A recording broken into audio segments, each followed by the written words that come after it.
أعوذ بالله من الشيطان الرجيم بسم الله الرحمن الرحيم الحمد لله رب العالمين والصلاة والسلام على سيد الأنبياء والمرسلين میرے معزز سامعین السلام علیکم ورحمۃ اللہ۔ امید کرتا ہوں کہ آپ سب خیریت سے ہوں گے۔ میں ان سب لوگوں کا بہت شکر گزار ہوں کہ جن لوگوں نے میری بات کو سنا اور لوگوں تک شیئر کیا، اور مجھے امید ہے کہ میرے جو نئے آنے والے جتنے بھی دوست ہیں وہ انشاءاللہ اس کو ضرور سنیں گے اور میرے چینل کو ضرور سبسکرائب کریں اور بیل آئیکن پر پریس کریں تاکہ جو بھی میری نئی ویڈیو آئے تاکہ وہ آپ تک پہنچے اور آپ لوگوں تک شیئر کریں، کیونکہ شیئر کرنے سے جو ہے یہ بھی ایک صدقہ جاریہ ہے۔ چلیں چلتے ہیں اپنے سبق کی طرف۔ آج ہمارا سبق جو ہے وہ سورہ بقرہ ہے۔ سورہ بقرہ کی پہلے میں آپ کو کچھ چند آیات بتاؤں گا، اس کے بعد ہم ترجمے کی طرف جائیں گے۔ یہ سورت مدنی ہے اور اس کے اندر 286 آیات ہیں اور اس کے اندر 40 رکوع ہیں۔ چلیں چلتے ہیں اپنے سبق کی طرف۔ شروع کرتا ہوں اللہ کے نام سے جو بڑا مہربان نہایت رحم والا ہے۔ الف لام میم۔ اس کتاب کے کہ اللہ کی کتاب ہونے میں کوئی شک نہیں، پرہیزگاروں کو راہ دکھانے والی ہے۔ جو لوگ غیب پر ایمان لاتے ہیں اور نماز کو قائم رکھتے ہیں اور ہمارے دیے ہوئے مال میں سے خرچ کرتے ہیں، اور جو لوگ ایمان لاتے ہیں اس پر جو آپ کی طرف اتارا گیا اور جو آپ سے پہلے اتارا گیا، اور وہ آخرت پر یقین رکھتے ہیں، یہی لوگ اپنے رب کی طرف سے ہدایت پر ہیں اور یہی لوگ فلاح اور نجات پانے والے ہیں۔ کافروں کو آپ کا ڈرانا یا نہ ڈرانا برابر ہے، یہ لوگ ایمان نہ لائیں گے۔ اللہ تعالیٰ نے ان کے دلوں پر اور ان کے کانوں پر مہر کر دی ہے اور ان کی آنکھوں پر پردہ ہے اور ان کے لیے بڑا عذاب ہے۔ بعض لوگ کہتے ہیں کہ ہم اللہ تعالیٰ پر اور قیامت کے دن پر ایمان رکھتے ہیں، لیکن در حقیقت وہ ایمان والے نہیں ہیں۔ وہ اللہ تعالیٰ کو اور ایمان والوں کو دھوکہ دیتے ہیں، لیکن دراصل وہ خود اپنے آپ کو دھوکہ دے رہے ہیں مگر سمجھتے نہیں۔ ان کے دلوں میں بیماری تھی، اللہ تعالیٰ نے انہیں بیماری میں مزید بڑھا دیا اور ان کے جھوٹ کی وجہ سے ان کے لیے دردناک عذاب ہے۔ اور جب ان سے کہا جاتا ہے کہ زمین میں فساد نہ کرو تو جواب دیتے ہیں کہ ہم تو صرف اصلاح کرنے والے ہیں۔ خبردار، یقیناً یہی لوگ فساد کرنے والے ہیں لیکن شعور سمجھ نہیں رکھتے۔ اور جب ان سے کہا جاتا ہے کہ اور لوگوں یعنی صحابہ کی طرف تم بھی ایمان لاؤ تو جواب دیتے ہیں کہ کیا ہم ایسا ایمان لائیں جیسا بے وقوف لائے ہیں۔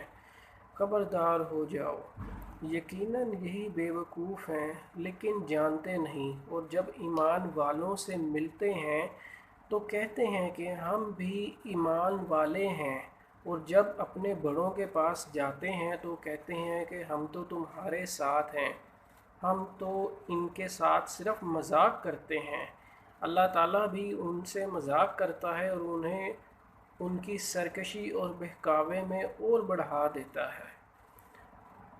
یہ وہ لوگ ہیں جنہوں نے گمراہی کو ہدایت کے بدلے میں خرید لیا، پس نہ تو ان کی تجارت ان کو فائدہ پہنچایا اور نہ یہ ہدایت والے ہیں۔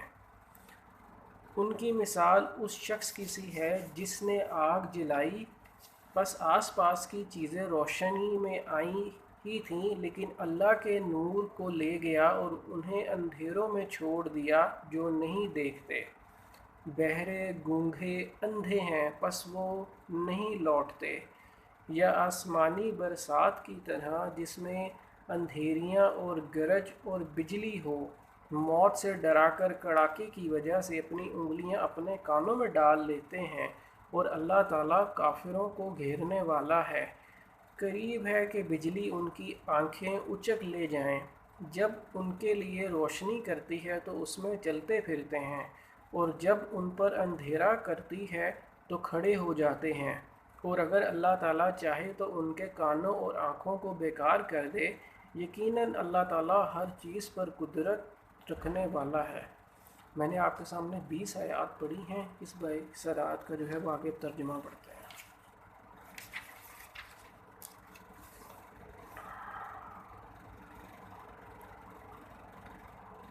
اس صورت میں آگے چل کر گائے کا واقعہ بیان ہوا ہے، اس لیے سورہ بقرہ گائے کے واقعے والی صورت کہا جاتا ہے۔ حدیث میں اس کی ایک خاص فضیلت یہ بھی بیان کی گئی ہے کہ جس گھر میں یہ پڑھی جائے اس گھر سے شیطان بھاگ جاتا ہے۔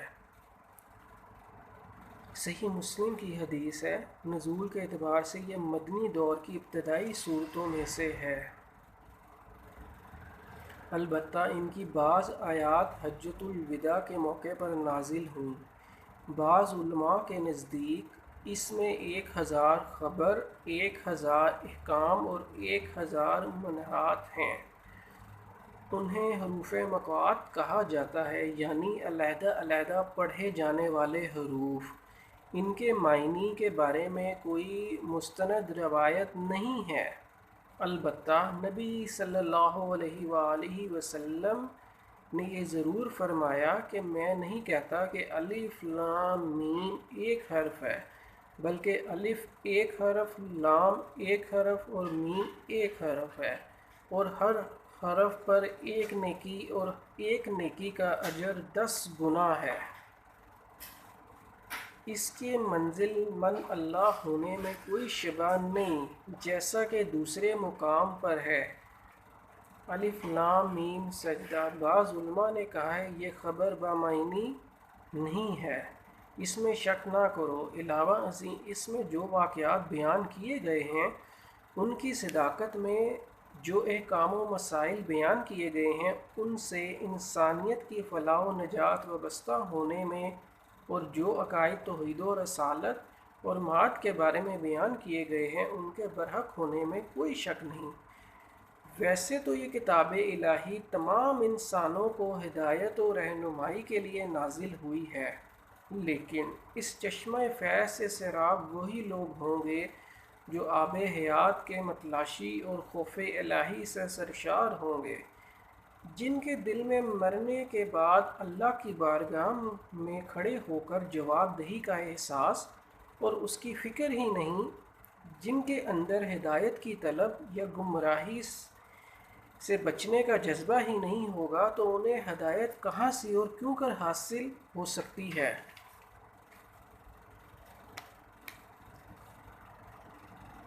امور الغیبت سے مراد وہ چیزیں ہیں جن کا ادراک عقل و حواس سے ممکن نہیں، جیسے ذاتی باری تعالیٰ، وحی الہی، جنت، دوزخ، ملائکہ، عذاب قبر اور حشر اجساد وغیرہ۔ اس سے معلوم ہوا کہ اللہ اور اس کے رسول صلی اللہ علیہ وآلہ وسلم کی بتلائی ہوئی ماورائے عقل و احساس باتوں پر یقین رکھنا جز و ایمان ہے، اور ان کا انکار کفر و ضلالت ہے۔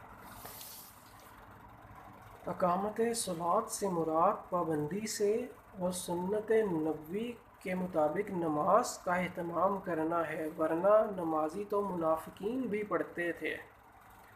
انفاق کا لفظ عام ہے جو صدقات واجبہ اور نافلہ دونوں کو شامل ہے۔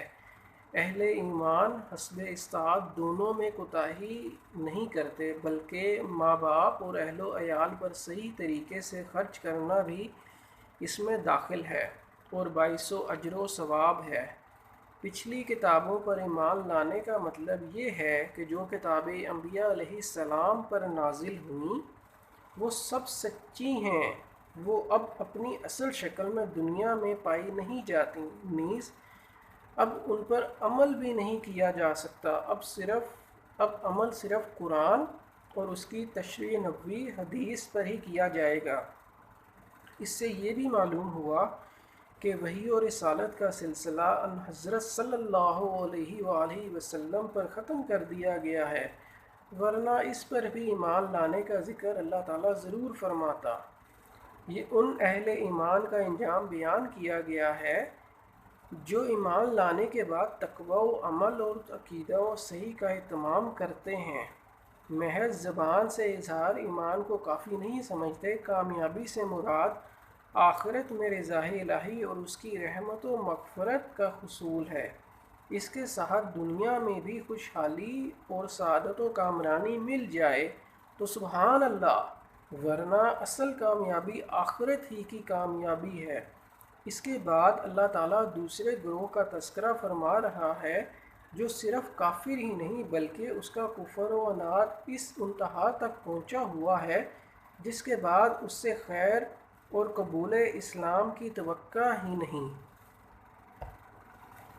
نبی صلی اللہ علیہ وآلہ وسلم کی شدید خواہش تھی کہ سب مسلمان ہو جائیں، اور اسی حساب سے آپ صلی اللہ علیہ وآلہ وسلم کوشش فرماتے، لیکن اللہ تعالیٰ نے فرمایا کہ ایمان ان کے نصیب میں نہیں ہے۔ یہ وہ چند مخصوص لوگ ہیں جن کے دلوں پر مہر لگ چکی ہے، جیسے ابو جہل اور ابو لہب وغیرہ، ورنہ آپ صلی اللہ علیہ وآلہ وسلم کی دعوت و تبلیغ سے بے شمار لوگ مسلمان ہوئے، حتیٰ کہ پورا جزیرہ عرب اسلام کے سائے عاطفت میں آ گیا۔ یہ ان کے عدم ایمان کی وجہ بیان کی گئی ہے کہ چونکہ کفر و معصیت کے مسلسل ارتکاب کی وجہ سے ان کے دلوں سے قبول حق کی استعداد ختم ہو چکی ہے، ان کے کان حق بات سننے کے لیے آمادہ نہیں، اور ان کی نگاہیں کائنات میں پھیلی ہوئی رب کی نشانیاں دیکھنے سے محروم ہیں، تو اب وہ ایمان کس طرح لا سکتے ہیں؟ ایمان تو انہی لوگوں کے حصے میں آتا ہے جو اللہ تعالیٰ کی دی ہوئی صلاحیتوں کا صحیح استعمال کرتے اور ان سے معرفت کردگار حاصل کرتے ہیں۔ اس کے برعکس لوگ تو اس حدیث کا مصداق ہیں جس میں بیان کیا گیا ہے کہ مومن جب گناہ کر بیٹھتا ہے تو اس کے دل میں سیاہ نقطہ پڑ جاتا ہے، اگر وہ توبہ کر کے گناہ سے باز آ جاتا ہے تو اس کا دل پہلے کی طرح صاف شفاف ہو جاتا ہے، اور اگر وہ توبہ کی بجائے گناہ پر گناہ کرتا جاتا ہے تو وہ نقطہ سیاہ پھیل کر اس کے پورے دل پر چھا جاتا ہے۔ نبی صلی اللہ علیہ وآلہ وسلم نے فرمایا، یہی وہ زنگ ہے جسے اللہ تعالیٰ نے بیان فرمایا، یعنی ان کے کرتوتوں کی وجہ سے ان کے دلوں پر زنگ چڑھ گیا ہے۔ اسی کیفیت کو قرآن نے ختم مہر لگ جانے سے تعبیر فرمایا ہے جو ان کی مسلسل بدعمالیوں کا منطقی نتیجہ ہے۔ یہاں سے تیسرے گروہ منافقین کا تذکرہ شروع ہوتا ہے جن کے دل تو ایمان سے محروم تھے مگر وہ اہل ایمان کو فریب دینے کے لیے زبان سے ایمان کا اظہار کرتے تھے۔ اللہ تعالیٰ نے فرمایا کہ وہ نہ اللہ کو دھوکہ دینے میں کامیاب ہو سکتے ہیں کیونکہ وہ تو سب کچھ جانتا ہے، اور نہ اہل ایمان کو مستقل فریب میں رکھ سکتے ہیں کیونکہ اللہ تعالیٰ وحی کے ذریعے مسلمانوں کو ان کی فریب کاریوں سے آگاہ فرما دیتا ہے۔ یوں اس فریب کاری کا سارا نقصان خود انہی کو پہنچا کہ انہوں نے اپنی عاقبت برباد کر لی اور دنیا میں بھی رسوا ہوئے۔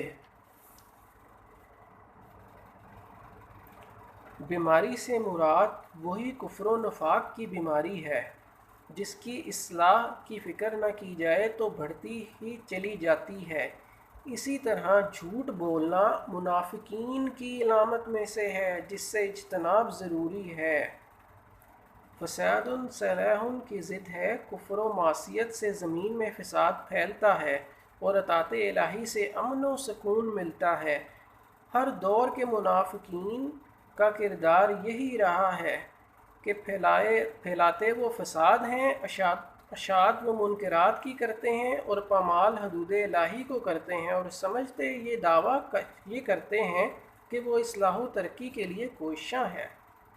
ان منافقین نے ان صحابہ رضی اللہ تعالیٰ عنہ کو بے وقوف کہا، نعوذ باللہ، جنہوں نے اللہ کی راہ میں جان و مال کی کسی بھی قربانی سے دریغ نہیں کیا، اور آج کے منافقین یہ باور کراتے ہیں کہ نعوذ باللہ صحابہ کرام رضی اللہ تعالیٰ عنہ دولت ایمان ہی سے محروم تھے۔ اللہ تعالیٰ نے جدید و قدیم دونوں منافقین کی تردید فرمائی، فرمایا کسی اعلیٰ تر مقصد کے لیے دنیوی مفادات کو قربان کر دینا بے وقوفی نہیں، عین عقل مندی اور سعادت ہے۔ صحابہ رضی اللہ تعالیٰ عنہ نے اس سعادت مندی کا ثبوت مہیا کیا ہے، اس لیے وہ پکے مومن ہی نہیں بلکہ ایمان کے لیے ایک معیار اور کسوٹی ہیں۔ اب ایمان انہی کا معتبر ہوگا جو صحابہ کرام ہی کی طرح ایمان لائیں۔ جزاک اللہ، بہت شکریہ آپ لوگوں کا کہ آپ لوگوں نے میری بات کو غور سے سنا۔ میں امید کرتا ہوں کہ آپ اس چیز کو دوسرے لوگوں تک ضرور پہنچائیں گے۔ السلام علیکم ورحمۃ اللہ۔